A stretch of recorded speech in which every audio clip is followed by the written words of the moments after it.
m'appelle Mike Navangui, je suis artiste plasticien. Je fais de la peinture, de la sculpture et de l'illustration. Aujourd'hui, ici, au centre Bessie Smith, j'ai présenté une série de toiles qui représentent 9 personnages qui sont issus des mythologies africaines, notamment la mythologie Yoruba. Et alors, ces 9 personnages, ils font un lien entre le passé, le présent et le futur. Et en fait, la divinité que j'ai représentée, c'est la divinité Oya, donc issue de la mythologie Yoruba. Mais l'histoire qui est racontée, c'est l'histoire de la reine Zinga.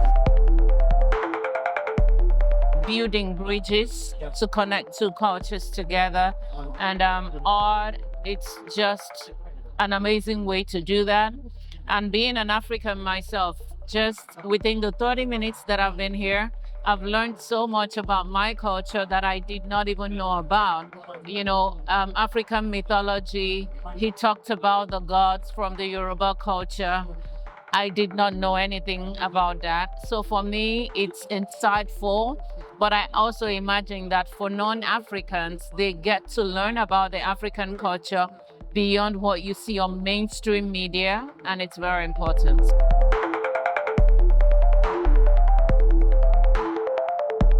En fait, je fais vraiment cette association entre le côté ancestral et un côté futuriste. Et ça, on le voit par les lunettes, par aussi un peu les couleurs, les formes et tout ça, le fait que ce soit en vibration. En fait, moi, je considère que les divinités d'avant, c'était un peu leurs super-héros. Et aujourd'hui, nos super-héros, c'est un peu des sortes de divinités, tu vois. Dans les traditions africaines, l'androgynie, c'est quelque chose qui est central en ce qui concerne la divinité primordiale. En fait, dans beaucoup de spiritualités africaines, on a une figure divine suprême qui représente les deux polarités, masculine et féminine. J'avoue que moi, je débarque dans cette culture quelque part. Et le côté mythe, présentation un peu futuriste aussi, etc., toute cette association, avec les explications, c'est encore plus flagrant. Voilà. Et d'un côté un peu militantisme, ras-le-bol du patriarcat et tout ça, ce tableau-là, et ce qu'a dit l'artiste, moi, m'ont personnellement touchée, en ce sens que il a expliqué que dans la culture africaine, l'homme n'est pas considéré comme supérieur, ça serait peut-être un peu plus la femme. Enfin bon, supérieur, inférieur, ça va pas, mais on va dire que la femme n'a pas le même statut que dans nos sociétés plutôt patriarcales depuis des siècles. Tu allies les Dogon, le Bakongo aussi. Je voudrais savoir en fait comment tu fais pour allier deux différentes cosmologies sur une même toile. Et quel effet en fait, qu'est-ce que tu cherches à produire en faisant ça? Il y a des héritages qui sont très différents, mais on voit toujours qu'il y a une sorte de... en fait, il y a des similitudes. À un moment donné, on va se recroiser sur quelque chose. Ça va être des noms, ça va être un mythe en particulier.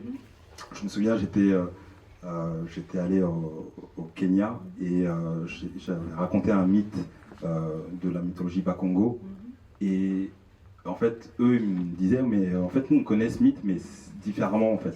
Par rapport au sujet, le regard, le parcours croisé, de faire ensemble, c'était quelque chose qui m'intéressait. Et Princesse Ifé est venue, nous a parlé de ces artistes africains émergents. Donc, moi, j'avais déjà été séduite par l'exposition Paris Noir qui avait eu lieu à Pompidou l'année dernière. Et pour moi, je me suis dit, rencontrer ces artistes qu'on souvent on oublie. Et puis l'Afrique, c'est quelque chose qui m'intéresse. Et un croisement aujourd'hui entre Paris et la Maison des Afriques aussi, c'était important. Et je trouvais que c'était une super opportunité. Je ne le regrette pas. Je fais quand même un cadre, donc je fais une marge en fait sur la toile. Et après, je dessine directement à l'intérieur. Mais en fait, du coup, mon dessin, il est vraiment proche des marges. I see how it's very much represented in the artwork, confusion of the past and the present. And I really, really believe that there is no past. It's like a circle. We're just kind of revolving from the past to the present. It's the same story we're revolving. C'est Ifé qui m'a propulsé, qui m'a vraiment poussé à le faire. Moi, je ne connaissais pas vraiment, à vrai dire. Et finalement, Elle m'a expliqué le projet et là, j'ai compris que c'était assez intéressant et que c'était très pertinent par rapport à ce que je faisais. C'est important de pouvoir recréer ou créer le dialogue avec le continent et aussi avec les Afro-Atlantiques. Il ne faut pas qu'on les oublie, nous faisons tous partie d'une grande famille et le pouvoir dialoguer ensemble sur des thèmes communs, c'est-à-dire pouvoir voir l'idée de chacun sur des thèmes communs, c'est très important, ça nous enrichit. Il faut que beaucoup viennent à ces vernissages, à ces événements artistiques, c'est super important. Il ne faut pas négliger le côté artistique. C'est super important, culturel. Ça fait partie de notre culture, de notre héritage, de notre patrimoine.